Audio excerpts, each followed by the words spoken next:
Hey guys, what's going on? I hope you're having a beautiful Friday and staying out of the way with this coronavirus and everything. But a little update about myself. If you were here from my last video, I'm feeling a little bit better. I'm not coughing as much as I was before, but it still hurts to breathe a little bit. And if you're new, last week I was struggling with some respiratory issues. I'm really not sure what it is. I believe it's asthma and pollen affecting me, but I'm not sure. And today I'm playing a little bit of Overwatch. I haven't played this game in forever, but that's not the point of this video. The point of this video is I wanted to bring you guys an update on the PlayStation 5. So while I was reading the articles last week, there were numerous articles saying that the PlayStation 5 at the base cost will be $500. And that's not only to cover the hardware, but to also make up for the possible virus affecting shipment of PS5s hitting stateside.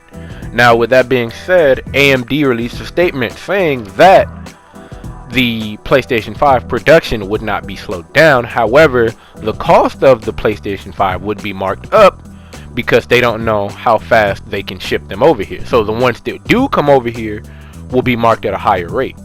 And another reason for this is because the PlayStation 5 will come out, and that will have to be marked up because it might have extra features, and that one would be a $600 mark. Excuse me. But with that being said, another reason that the prices are like this is because Sony is trying to combat Microsoft, with Microsoft having so many different versions of the Xbox One. Now, with that said, AMD has also released a statement saying that both the Xbox Series X and the PlayStation 5 will both be sharing the same RDNA2 graphics card, ensuring that regardless of which system you have, the graphics will look stunning. Now, that is one thing that I am all for, as I am tired of the console wars. I am tired of both sides saying that their console is better, because personally, we are all gamers. That is all that matters to me, honestly. Now, I get it, it's just a friendly rivalry, but at the same time, it is annoying to hear, But now that they said that, I will brag a little on the PlayStation, because I'm loyal to the PlayStation. It's what I grew up playing. I had the PS2, the PS3, the PSP, and the PS Vita. I still have my PS Vita, even though I'm possibly going to be getting a Nintendo Switch soon. I'm not sure yet, but that's besides the point. Xbox has no games. You can fight me in the comments. I don't care. I said it. You guys don't. What do you guys have? Halo and Gears of War. That's pretty much it. So, in reference to the console wars, all that is had to come down to it will be the exclusives. PlayStation has God of War, Spider-Man, Jak and Daxter, Ratchet and Clank, Sly Cooper, and a whole host of others. So now AMD has said this basically to silence the console wars, and I guess that's because, as myself, they're feeling tired of hearing it too, because a lot of people don't know AMD supplies the hardware for both systems. So they will now basically be running at the same GPU and possibly the same CPU. Now, on another side of hardware, all of the links for what I'm saying will be down in the description below if you guys want to check it out for yourself. On another side of hardware, the PlayStation is rumored to have it's rumored to have, if I remember this correctly, there will be an AI on the PlayStation. Now, I'm not really sure what this AI entails, but I don't know about you guys, but I don't want any artificial intelligence listening to my friends and me talk shit when we're in a party. I'm sorry. I don't want them reporting what I say to China. Like I'm sorry. I just don't. I don't really like the notion of having an AI in the PlayStation 5. It doesn't make any sense to me. Another thing that doesn't make sense to me that they're putting in, and it's not that it doesn't make sense, I just don't understand how it would be useful. excuse me. But that is the heartbeat sensor. Now, if you've heard, PlayStation is also rumored to have put a heartbeat sensor in the Dualshock 5. Now, what concerns me about that is, how would that work? Is the heartbeat sensor going to change the dynamic of the game? Specifically in single player games, is it going to make it harder or easier depending on your heart rate? For, say, like a horror game, like, say, the upcoming Last of Us 2. That game is going to be out on PS5 as well. So, would the DualShock 5 having a heartbeat sensor entail that, say, you're going down a hallway and a clicker shows up, and, you know, someone such as myself, that would freak me out a little bit. So would the game pick up on that and make the clicker run away because in fear of my heartbeat rising and it wants me to calm down? Or if I'm too calm, will it do something to give me like a jump scare and scare me to get me to be hyped up? Excuse me, my chest is hurting a little bit still. But I don't know. The heartbeat sensor is kind of iffy to me. Maybe that's just because we haven't had enough information. Now, like I said, these are all still rumors. None of this in reference to the PlayStation 5 having a heartbeat sensor or AI has been confirmed. The GPU and the CPU have been confirmed. And another rumor about the DualShock 5 that has came out is the DualShock 5 may have wireless charging, such as the smartphone. How the newer smartphones have wireless charging, the DualShock 5 has a possibility of having DualShock charging. And the way that they basically said they were going to do it was there will be the dock atop the PlayStation, and you just sit it there and it will charge. Now that I'm all for. I would love that, because sometimes if I'm updating a game, I will leave my PlayStation in rest mode and I'll charge my controller. That would help out, because now that eliminates the need for a cord. Now that means you have, if they decide to keep the two USB port design, I have space for a hard drive or two, which would help out a lot, especially considering wireless charging, I would assume, is faster than standard USB charging. But so far, this is all the news we've heard about the PlayStation 5. I don't really know what else is going to happen in reference to the virus and everything else. I don't know if the price is going to be the $500 flat, or if it's going to be the $450 that we all heard and assumed it would be. I don't know if the AI will show up. I don't know if the heartbeat sensor will show up. It's all speculation. But what I do know about the PlayStation 5 is that regardless of what features it has or what hardware it has, I'm more concerned about the longevity of the system, because there's a chart, and I'll link that as well. I'll link that in the description as well. There's a chart that showed the average lifespan of a console.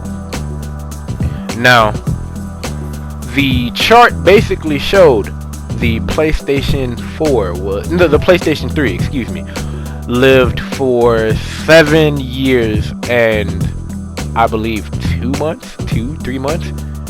The Xbox 360 lived for 8 months. So what concerns me is the longevity of the console, because they always market these consoles as staying for 10 years, for a decade.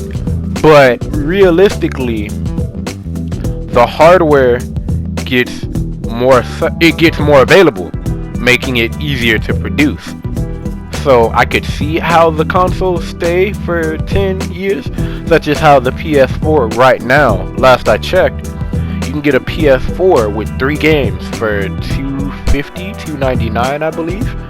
$250 to $299, I'm not sure, depending on where you go. But I'm more concerned about the longevity. How long is this gonna last? are you going to continue to make updates for the PS4, seeing as the PlayStation 5 will come out at the tail end of this year during holiday season?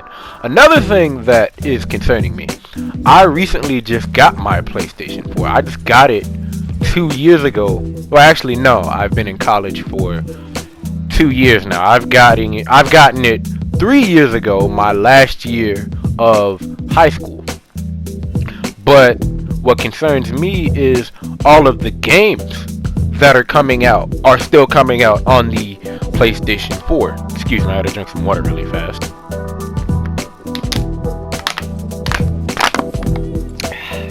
But as I said, they were coming out on the PS4. And they have been slated that certain games, such as The Last of Us 2 and many other games, are going to be on the PS5. Now, the problem with that is, how is the porting going to work? Now, they said it would be backwards compatible, but what about the games that are already out now, like Jedi Fallen Order, Need for Speed, and everything like that?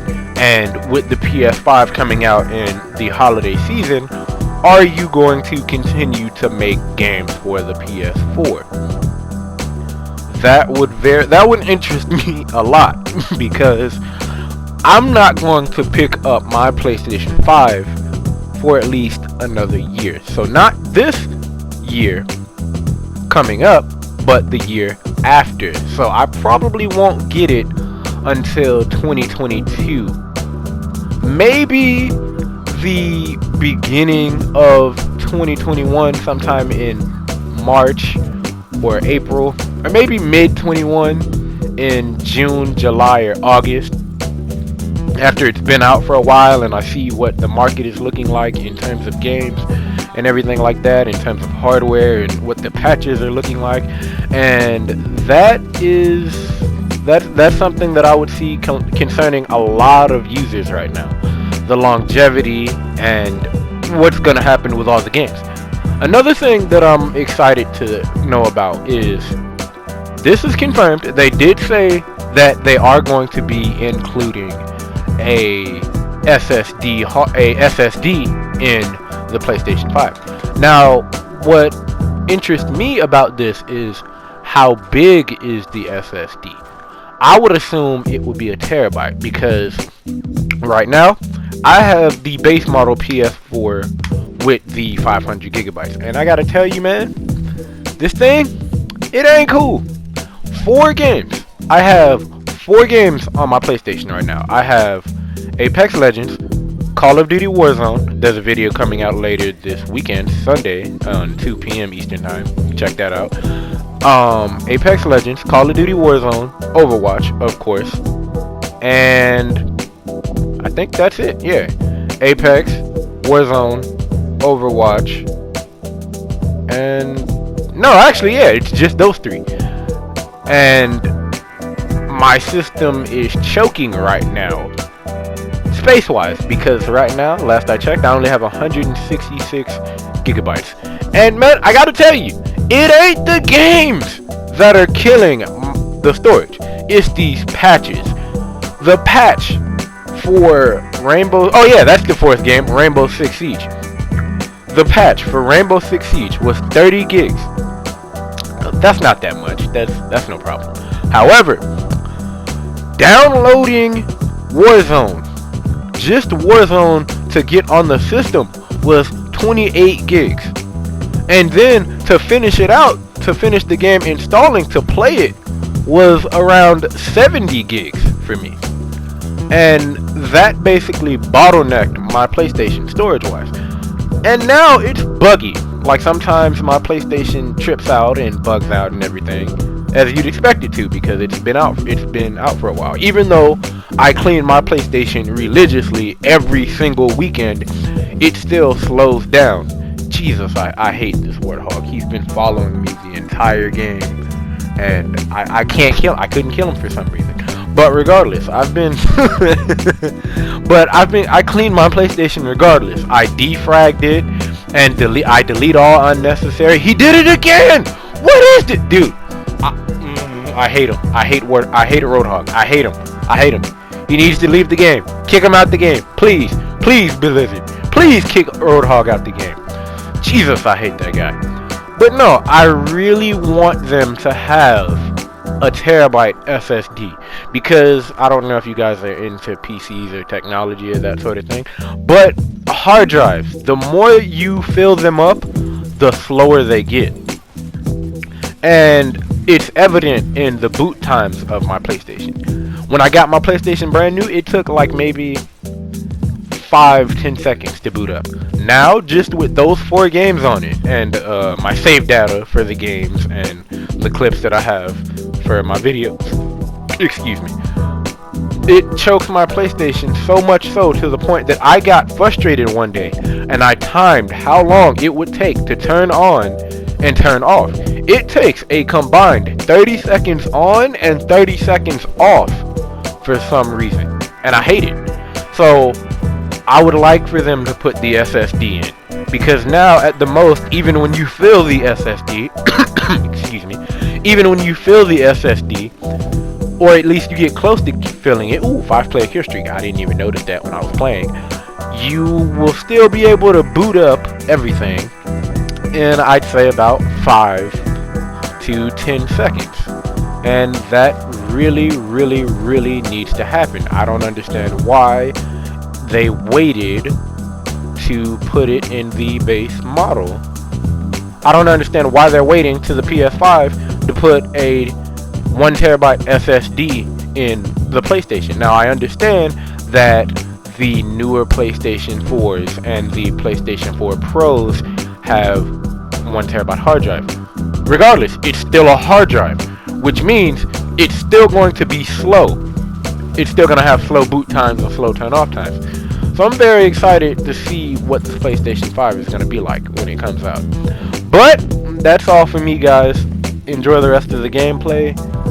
I'll keep you guys updated on the PlayStation 5 as soon as there's more information regarding it. With that being said, that concludes the end of this commentary. Please be sure to like this video.